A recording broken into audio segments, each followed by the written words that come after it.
आप सबको जय मसीह की।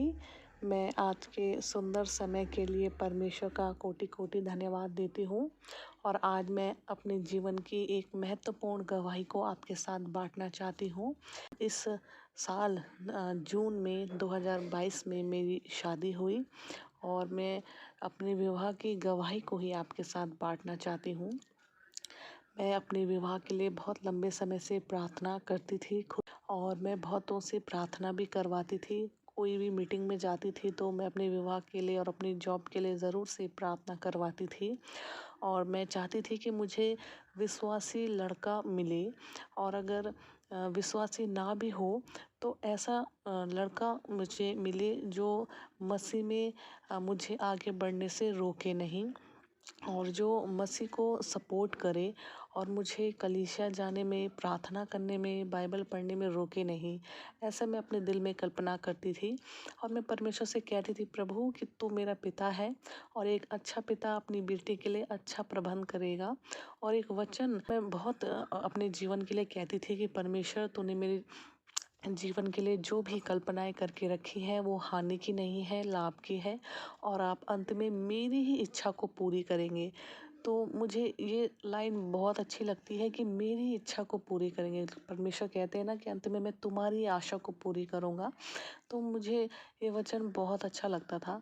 और जब संसार के रिश्ते मेरे लिए आते थे और मैं संसार के दृष्टिकोण को देखती थी कि वो लोग केवल मेरी पढ़ाई की डिग्रियां देखते थे, कहते थे कि लड़की ने बीएड किया है या नहीं किया है, टीटी पास किया है कि नहीं किया है, लड़की के क्या सब्जेक्ट है। लोग मतलब मेरी जो बाहरी दुनिया थी उसको ही जज करते थे और उसके अकॉर्डिंग मेरे को रिश्ते आते थे। और सबसे पहले लोग मेरे को मेरे कागज़ पूछते थे, मेरे को मेरी शक्ल को देखना उनको इतना इम्पोर्टेंट नहीं लगता था जितने कि वो मेरी डिग्रियां देखते थे। या लोगों को इस बात से मतलब नहीं होता था कि लड़की व्यवहार में कैसी है, घर बनाने वाली है या नहीं है, दिखने में कैसी, इस बात से उनको कोई मतलब नहीं होता था। या तो वो मेरी पढ़ाई की डिग्रियां देखते थे या वो ये देख के रिश्ते में आगे बढ़ने की कोशिश करते थे कि इसके साथ फ्यूचर कैसा होगा, अगर ये जॉब लग जाएगी तो हमारी लाइफ भी सेट हो जाएगी। तो इस तरह से लोग अजीबोगरीब रिश्ते आते थे। और सब रिश्ते जो भी आए, मैंने सबके जीवन में कुछ ना कुछ लालच देखा, क्योंकि लोगों ने मुझे देखने में कोई इंटरेस्ट नहीं दिखाया या मेरे दिल को देखने में कोई इंटरेस्ट नहीं दिखाया। उन्होंने केवल जो हमारी बाहरी चकाचौंध थी कि लड़की का घर का बैकग्राउंड कैसा है, यहाँ से कुछ मिलेगा या नहीं मिलेगा, और लड़की बहुत जल्दी जॉब लग जाएगी तो शायद उनके लाइफ सेट हो जाएगी, इस तरह से मैं लोगों का दृष्टिकोण मैंने अपने अंदर भांपा। तो मुझे सांसारिक रिश्तों से नफरत होने लगी और मेरा फिर उन दृष्टिकोण बदल गया। फिर मैं परमेश्वर से ये प्रार्थना करने लगी कि परमेश्वर मुझे केवल आपकी भय भक्ति से संबंधित लड़का ही चाहिए।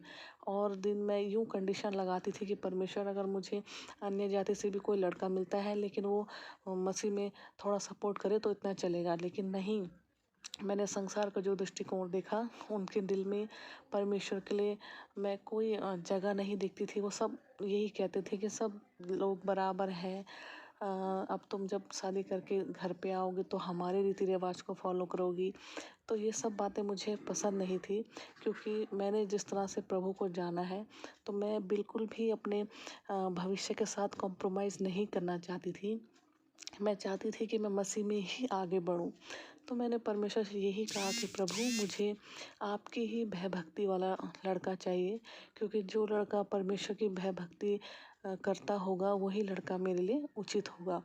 तो जब मैंने ऐसी प्रार्थना करना शुरू किया और परमेश्वर के सम्मुख अपनी सारी जो मेरी शादी से संबंधित लिस्ट थी, उस सारे लिस्ट के सारे सवालों को मैंने कहा काट दिया, वो सारी ख्वाहिशों को मैंने पीछे कर दिया, छोड़ दिया।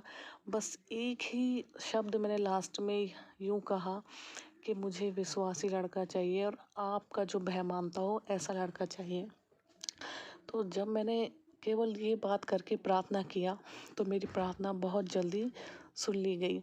इससे पहले मैंने अपनी शादी से संबंधित जो लिस्ट बनाई थी वो काफ़ी लंबी चौड़ी थी और वो अनुचित बातें मैं मांगती थी, इसीलिए प्रार्थना में शायद इतना देर हो गया। लेकिन जब मैंने उचित प्रार्थना मांगी तो परमेश्वर ने बिल्कुल मेरे मन के मुताबिक मेरे को एक अच्छा लाइफ पार्टनर दिया, जो बिल्कुल जैसा मैंने परमेश्वर से कहा, जो मेरे लिए उचित है। और जो छोटी छोटी बातें मैंने परमेश्वर से यूं ही भी कही होंगी कि परमेश्वर मेरा जीवन साथी ऐसा होना चाहिए, वो सारी बातें मैं अपने लाइफ पार्टनर में देखती हूँ। मेरा लाइफ पार्टनर और मेरा जो ससुराल है वो दोनों ही अच्छे हैं। और मैं अपने वैवाहिक जीवन में बहुत खुश हूँ।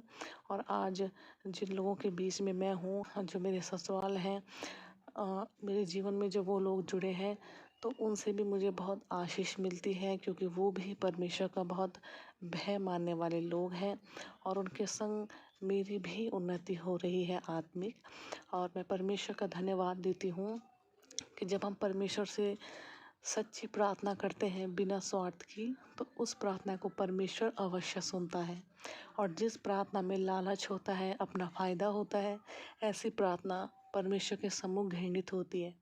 तो मैं आप सबसे यही कहना चाहती हूँ कि आप भी बिना किसी स्वार्थ के और सच्चे हृदय से अपने लिए असली चीज़ परमेश्वर से मांगे, तो परमेश्वर आपको वो चीज़ ज़रूर देगा। संसार की शोहरत को तो हम कमा सकते हैं और वक्त आने पर वो चीज़ें हम गवाते भी हैं, लेकिन एक सच्चा साथी केवल परमेश्वर की ओर से मिल सकता है।